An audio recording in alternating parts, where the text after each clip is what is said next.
તો ગોંડલમાં રવિવારના દિવસે ભારે ઘમાસાણ રહ્યું, જે બાદ આજે ગોંડલમાં કોંગ્રેસનું સંગઠન સુજન અભિયાન હેઠળ કાર્યક્રમ યોજાયો। ગોંડલના સ્ટેશન પ્લોટ લુહારવાડી ખાતે પ્રદેશ કોંગ્રેસ પ્રમુખ અમિત ચાવડા, પૂર્વ ધારાસભ્ય લલિત વસોયાની અધ્યક્ષતામાં કાર્યક્રમ યોજવામાં આવ્યો। કોંગ્રેસના સંગઠન સૂજન કાર્યક્રમમાં રાજકોટ શહેર અને તાલુકા કોંગ્રેસના હોદ્દેદારો હાજર રહ્યા હતા।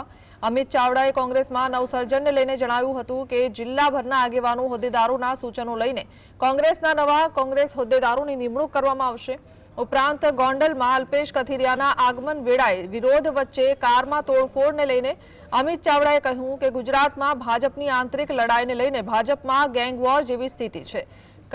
કથળતી કાયદો વ્યવસ્થાની સ્થિતિને લઈને ગૃહ રાજ્ય મંત્રી હર્ષ સંઘવીના રાજીનામા આપી દેવું જોઈએ તેમ કહ્યું। પણ આ ગોંડલમાં જે ગુંડાઓ ખુલ્લેઆમ ગુંડાગર્દી કરે છે, આ ગોંડલમાં આજે આખા ગુજરાતની જે ગેંગવોર જોવા મળી, ભાજપની આંતરિક ગેંગવોર, તો આમના વરઘોડા નીકળશે કે કેમ? આમની પર કોઈ કાર્યવાહી થશે કે કેમ?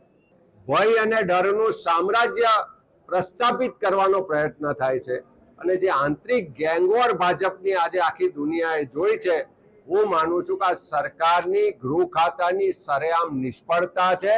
અને જો રાજ્યના ગૃહમંત્રી આને રોકી ના શકતા હોય તો ગૃહમંત્રીને પોતાની ખુરશી પર રહેવાનો 1 મિનિટ પણ અધિકાર નથી।